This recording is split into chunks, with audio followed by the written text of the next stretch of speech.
বছর ঘুরে আবার এলো যে করবো সবাই রোজা রাখবো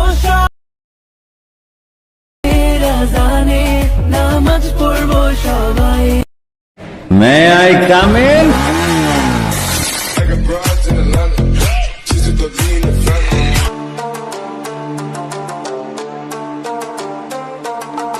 আসসালামু আলাইকুম ভিউয়ার্স, আশা করছি আপনারা সকলে ভালো আছেন। তো রমজান মুবারক নিয়ে একটা ভিডিও আপনারা অনেকেই চেয়েছেন, তো যার কারণে আমরা কিন্তু ভিডিওটা নিয়ে চলে আসলাম।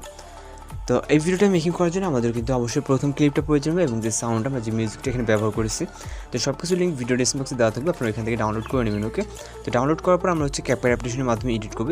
এর জন্য হচ্ছে আমরা ক্যাপকাট অ্যাপ্লিকেশনটা ওপেন করবো। আপনি এটা প্লে স্টোর থেকে ডাউনলোড করে নিলেও সমস্যা নাই, আপনি এটাকে সুন্দরভাবে হচ্ছে ইউজ করতে পারবেন। তো এখান থেকে হচ্ছে আমরা নিউ প্রজেক্টে ক্লিক করবো। ক্লিক করার পর প্রথম ভিডিও ক্লিপটাকে সিলেক্ট করবো। সিলেক্ট করার পর এখান থেকে অ্যাড অপশনে ক্লিক করবো। এরপর এখান থেকে আমরা প্লাস ওয়ানে চাপ দিব। এর আগে হচ্ছে ইন্ডিংয়ের যে ওয়াটারমার্কটা থাকবে এটাকে অবশ্যই রিমুভ করে দিতে হবে। তারপর এখানে প্লাস ওয়ানে চাপ দিব। তারপর এখান থেকে ফটোস অপশনে চলে যাব। যাওয়ার পর এখান থেকে আপনি আপনার ফেভারিট 5টা ফটো সিলেক্ট করে নেবেন। ওকে, আপনি আপনার মতো করে 5টা ফটো সিলেক্ট করে নেবেন। নেওয়ার পর এখান থেকে আমরা অ্যাড অপশনে ক্লিক করব। এরপর আমরা এখান থেকে একটা মিউজিক অ্যাড করবো, এর জন্য অ্যাড অর্ডারে ক্লিক করব। তারপর এখান থেকে এক্সট্রাক্টরে ক্লিক করব। এরপর আমরা কাঙ্ক্ষিত মিউজিকটাকে সিলেক্ট করব। তারপর এখান থেকে আমরা ইনপুট সাউন্ডে ক্লিক করবো। ওকে, তো আমাদের সাউন্ডটা কিন্তু এখানে কনভার্ট হয়ে চলে আসবে। আসার পর এখান থেকে আমাদের ফটো ডিউরেশনগুলোকে অ্যাডজাস্ট করতে হবে। এর আগে আমরা পিকচারগুলোকে অবশ্যই আমাদের ফ্রেম অনুযায়ী আমাদেরকে ফুল স্ক্রিন করে নিতে হবে। ওকে, তো এখান থেকে হচ্ছে আপনি আপনার মতো করে কিন্তু ফুল স্ক্রিন করে নিতে পারেন, আর আপনি আপনার ইচ্ছা মতো এখানে পিকচার ইউজ করতে পারেন। তো এখান থেকে হচ্ছে আমরা ফুল স্ক্রিন করার পর এবার ফটো ডিউরেশনগুলোকে অ্যাডজাস্ট করবো। তো ফটো ডিউরেশনগুলোকে আমরা হচ্ছে 2.1 অ্যাডজাস্ট করবো। ওকে, এখান থেকে আমাদের যে 5টা পিকচার আছে 5টা পিকচারের ডিউরেশন রাখতে হচ্ছে 2.1। ওকে, এখান থেকে আমরা 2.1 এবং লাস্টটা আমাদের সাউন্ডটা যতটুকু থাকছে এখানে 1. এখানে 2. আপনার 0 দিয়ে দিলে কিন্তু অ্যাডজাস্ট হয়ে যাচ্ছে। ওকে, তো সেক্ষেত্রে আমরা 2.0 দিয়ে দিলাম। দেওয়ার পর এবার হচ্ছে আমরা এখানে অ্যানিমেশন অ্যাড করবো, ট্রানজিশন ইফেক্ট, তারপর হচ্ছে ইফেক্ট। এখন বেশ কিছু কাজ আমাদের বাকি আছে। তো এখান থেকে আমরা প্রথমে অ্যানিমেশন অ্যাড করবো, এই জন্য প্রথম পিকচার ক্লিক করবো। ক্লিক করার পর অ্যানিমেশনে দেন এখান থেকে কম্বোতে চলে যাবো। যাওয়ার পর এখান থেকে আমরা ডিস্টর্ট লেফট অ্যান্ড হচ্ছে রাইট নামে 2টা অ্যানিমেশন দেখতে পাবো। তো প্রথমটার জন্য আমরা লেফটটা সিলেক্ট করবো, তারপরে পিকচারে ক্লিক করবো। দ্বিতীয় পিকচারের জন্য আমরা রাইটটা সিলেক্ট করবো, তারপরটার জন্য আমরা হচ্ছে লেফট সিলেক্ট করব, এখান থেকে লেফট। ওকে, তারপরের জন্য হচ্ছে রাইট, তারপরটার জন্য আবার হচ্ছে লেফট।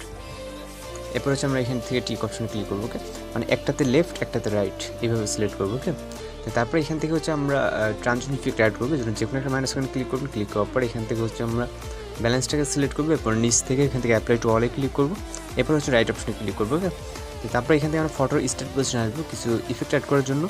এই জন্য এখান থেকে আমরা ইফেক্ট অপশনে চলে যাবো। তারপরে হচ্ছে ভিডিও ইফেক্টে, দেন এখান থেকে আমরা পার্টি ক্যাটাগরিতে চলে যাবো। পার্টি ক্যাটাগরিতে আসার পর এখানে হচ্ছে ফ্ল্যাশিং ফ্রেম নামে যেটা, এটাকে সিলেক্ট করবেন। সিলেক্ট করার পর এখান থেকে রাইট অপশনে ক্লিক করবেন। তারপর এই ফ্রেমটাকে আমরা ফুল ফ্রেম করে দেবো। ওকে, আমাদের ভিডিও লেন্থটা যতটুকু ঠিক ততটুকু করে দেবো। তারপর এখান থেকে আবারও হচ্ছে ফটো স্টার্ট পজিশন চলে আসবে, মানে আমরা এই ইফেক্টে যেখান থেকে অ্যাড করছি। তো এই পজিশনে আসার পর এখান থেকে আবার ভিডিও ইফেক্টে আসার পর আমরা কিছুটা নিচে আসবো। এখান থেকে আমরা এখানে আমাদের অনেকগুলো হচ্ছে আপনার ইফেক্ট দেখতে পাবেন। এর ভিতর থেকে আমরা হচ্ছে ইগ নামে যে ইফেক্টটা এটাকে সিলেক্ট করবো। সিলেক্ট করার পর রাইট অপশনে ক্লিক করবো। তারপর এই ইফেক্টটাকে আমরা হচ্ছে ফুল করে দেবো, অর্থাৎ আমাদের লেন্সটা যতটুকু ঠিক ততটুকু। তো এবার ফাইনালি আমরা ভিডিওটাকে প্লে করবো। এখান থেকে আমরা সাউন্ডটাকে হাইড করে দিচ্ছি। এখান থেকে অনেক সুন্দরভাবে কিন্তু আপনি হচ্ছে চাইলে ভিডিওটা আরও সুন্দর করে নিজের মতো করে কিন্তু সাজিয়ে মেক করতে পারেন। আপনারা ভিডিওটা দেখলে কিন্তু বুঝতে পারবেন অনেক সুন্দরভাবে। আপনি চাইলে কিন্তু আরও সুন্দরভাবে মেক, এখানে আপনি নিজের পিকচার দিতে পারেন। দেখা গেল রমজান উপলক্ষে নিজের পিকচার বা যে কোনো আর কি পিকচার আপনি আপনার মতো করে ভিডিওটাকে সাজিয়ে নিতে পারেন। তো সর্বশেষ কাজ আমরা হচ্ছে ভিডিওটাকে সেভ করবো। এর আগে অবশ্যই এখান থেকে রেজুলেশনটাকে হাই করে নেবো, দেন এখান থেকে এক্সপ্লোরে ক্লিক করলে আমাদের ভিডিওটি সেভ হয়ে যাবে। আর যে রমজান মুবারকের পোস্টার ডিজাইন যদি চান তাহলে অবশ্যই কিন্তু আপনারা কমেন্ট বক্সে জানাতে পারেন। পেল ফাইলের দ্বারা পোস্টার ডিজাইন বা এরকম জাতীয় কোনো ভিডিও চাইলে সেক্ষেত্রে অবশ্যই কমেন্ট বক্সে জানাবেন। তো দেখা হচ্ছে পরবর্তী কোনো ভিডিওতে। সে পর্যন্ত ভালো থাকবেন, সুস্থ থাকবেন।